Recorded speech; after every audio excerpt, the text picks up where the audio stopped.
Crônicas do Amanhecer, por Feijão Centro Espírita Allan Kardec de Balneário Gaivota. 1º de janeiro de 2021. Enfrentei o isolamento com coragem e resignação, mas só sobrou a resignação. Fernanda Torres escreveu para o UOL no dia 26/12, e eis que o mundo se transformou nesse imenso Titanic, com 7 bilhões de pessoas na fila, à espera de um bote salva-vidas que talvez demore mais de ano para ser lançado ao mar. Em março de 2020, enfrentei o isolamento com coragem e resignação, agora, só sobrou a resignação. E para aplacar o sentimento de que nasci em hora errada, passo e repasso as grandes crises da humanidade, aceitando que as catástrofes são mais regra do que exceção.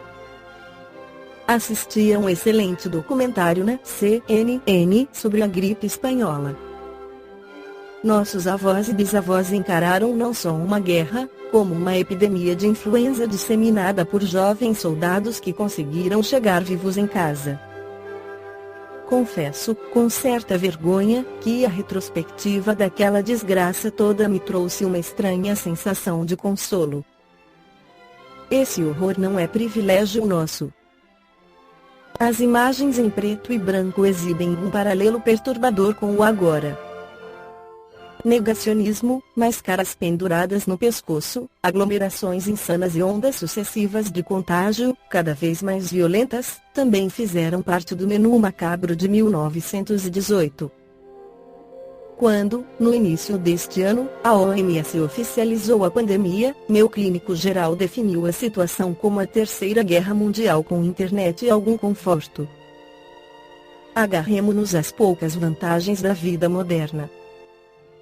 A gripe espanhola podia matar em menos de 24 horas. Sem antibióticos, cortisona ou anticoagulantes para combater a peste, os médicos não sabiam nem sequer que a doença era transmitida por vírus. Desconhecia-se também a ação oportunista das bactérias, que provocavam pneumonia nos pacientes debilitados.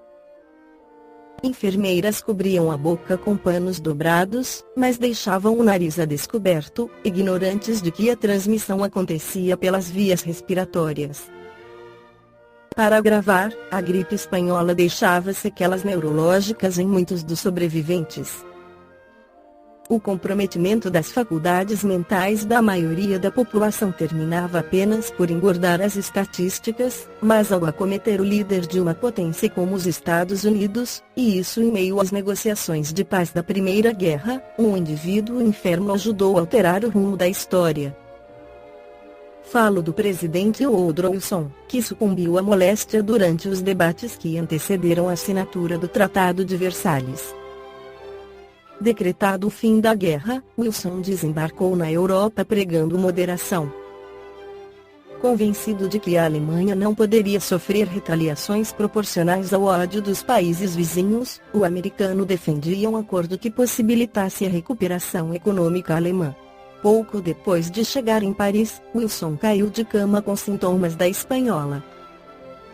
Ele se recuperaria a tempo de voltar para a mesa de negociação, apresentando, no entanto, um preocupante quadro de fadiga, confusão mental, lapsos de memória e delírio paranoico. Frágil e atordoado, ele acabaria por se alinhar aos que exigiam uma punição exemplar dos perdedores. Uma década depois, Hitler seria eleito com a promessa de vingar seu povo da humilhação imposta pelo Tratado de Versalhes. Tolstói acredita que os grandes líderes não são os principais agentes da história. O povo é que os empurra, para lá e para cá, seguindo o desejo inexorável da massa. Pode ser. Mas certas decisões equivocadas, certas falhas trágicas dos que estão no comando, bem como a ignorância, a cegueira e a loucura, ajudam a conduzir a manada para o abismo. E é como me sinto hoje, como gado, nesse funil insano do isolamento natalino negacionista de 2020, seguindo o fluxo cego da multidão, na dependência de gestores do nível de Marcelo Crivella. Procuro manter a calma que já não possuo, evito o charco, a queda e o jacaré. atravesso a savana árida, repleta de micro e macrobestas feras. Do outro lado da campina, verdejam, nos seringais, a promessa do tão ansiado antígeno. Meu grupo de antas, pacus e queixadas ainda se encontra muito atrás, seguindo lentos, entre queimadas e mutações. Ao longe, já escuto o alvoroço dos ursos siberianos, dos cavalos mongóis, das águias gringas e dos veados alpinos, a um passo da imunização. Encerro esse 2020 recém-saída de uma Covid branda, torcendo para que um mínimo digno me proteja na travessia.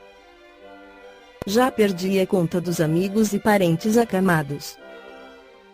Exausta de tanta notícia ruim, peço perdão ao leitor por essas linhas um tanto erráticas. É que anda difícil manter um raciocínio lógico. Que 2021 nos dê uma trégua. Depois de analisar na crônica do amanhecer anterior sobre como percebemos o tempo, uma das simbologias do ano novo é oportunidade de recomeço, como diz Passos Lírio na revista Reformador de janeiro de 1997, achamos admirável a disposição de ânimo das criaturas que se saúdam à entrada de cada novo ano, augurando votos de felicidades umas às outras. É ainda uma das belas praxes cultivadas pelo espírito humano, abstração feita ao caráter meramente protocolar que, em alguns casos, possa oferecer. Isso ameniza um pouco as asperezas da trajetória terrena e dá novo alento ao trato social, que se reveste assim de mais beleza e atrativo. Quem realiza semelhante prodígio de cordialidade e delicadeza nas manifestações dos sentimentos? Quem responde por esse clima de amenidade de que nos damos conta dentro e fora dos ambientes domésticos? Quem contribui, assim, de maneira tão decisiva, para que as coisas, de um final de ano ao começo de outro, mostrem-se abrandadas, cativantes, impregnadas de um quê de radiosidade envolvente e penetrativa? E a resposta é o tempo, única e exclusivamente tempo, esse patrimônio comum de todos e denominador comum de renovação de tudo, tal como entendia Padre Germano, que situava nele alcandoradas esperanças de grandiosas realizações e grandes realidades. Quando empregamos as expressões ano novo e ano bom, para qualificar um outro ciclo do calendário, temos talvez sem o perceber a ideia de que o tempo é uma das maiores e mais exuberantes bênçãos com que o Criador nos felicita na experiência planetária. Todo ano poderá ser bom, ainda que nossas impressões sejam o contrário. Ele será bom, tanto quanto desejamos, não pelo que recebermos, mas pelo que dermos, não pelo que os outros nos fizerem, mas pelo que fizermos aos outros, não pelo que eles forem para nós, mas pelo que formos para eles, isto é, todo ano novo será necessariamente ano bom, se bons nossos pensamentos e atos, se boas nossas palavras e atitudes. Manifestações de coisas ótimas são também novidades ótimas. Transmissão de notícias alentadoras. Anúncio de acontecimentos promissores. Divulgação de mensagens salutares. Surpresas agradáveis. Lembranças carinhosas. Impressões estimulativas. Impulsos de cordialidade. Expansões de sadio bom humor. Delicadas demonstrações de sentimento gratulatório. Expressões de gentileza. Apresentação de maneiras discretas, distintas, corretas e nobres. Tudo que possa contribuir para edificar e expandir o bem, de que dermos autênticos testemunhos, serão como que parcelas de nós mesmos que se entranharão na alma do tempo, refletindo nela a luz e bondade de nossa própria alma. Tudo que, por nosso intermédio, caracterizar e definir o belo, caracterizará e definirá gemas e preciosidades do nosso relicário íntimo, já por si mesmo embelezado. Assim, se, ao término de um ano, acharmos que ele não foi bom, como esperávamos que o fosse, sempre esperamos que o seja, é que não realizamos o ideal da bondade em nós mesmos. Não nos fazendo bons nem melhores, coisa alguma de bom e melhor poderemos amealhar na caixa forte de nossas riquezas e aquisições. Não sabendo demonstrar valor diante das situações difíceis com que nos vemos a braços, estas se nos afigurarão adversas, madrastas e inarredáveis. Não revelando tolerância, faltar-nos-ão elementos para suportar e compreender os outros. Não manifestando o espírito de disciplina, as coisas mostrar-se-nos-ão tumultuadas e incontroláveis. Não demonstrando boa vontade, tudo nos parecerá penoso, difícil, estranho, anormal, anômalo, incompreensível.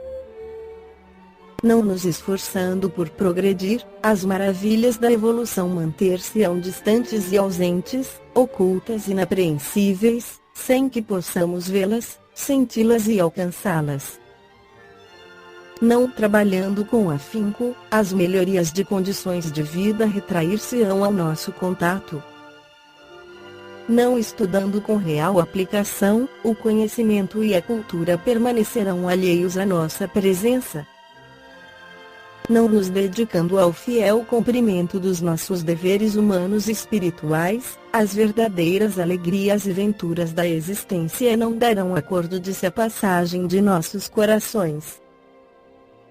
Não nos conduzindo bem, as boas coisas não se apresentarão em nosso caminho, nem se farão sentir em nós e por nós, estrada fora.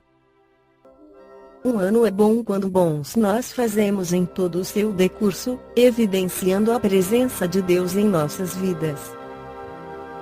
Esta foi a crônica do amanhecer de 1º de janeiro de 2021.